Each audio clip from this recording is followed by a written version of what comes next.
हाम्रो शत्रु विपन्नता र अस्थिरता हो, तर एउटा नेपालीको अर्को नेपालीलाई बैरी ठान्ने अवाञ्छित संस्कृतिलाई हामीले बढावा दियौं, जसका कारण देश आज इतिहासकै सबैभन्दा गहिरो दर्दनाक स्थितिमा आइपुगेको छ।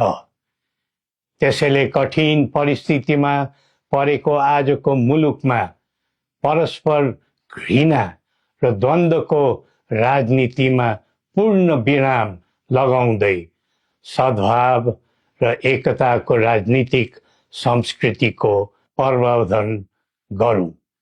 प्रजातन्त्रमा राज्य व्यवस्था र प्रक्रिया संवैधानिक मान्यता अनुरूप चल्नु उपयुक्त हो।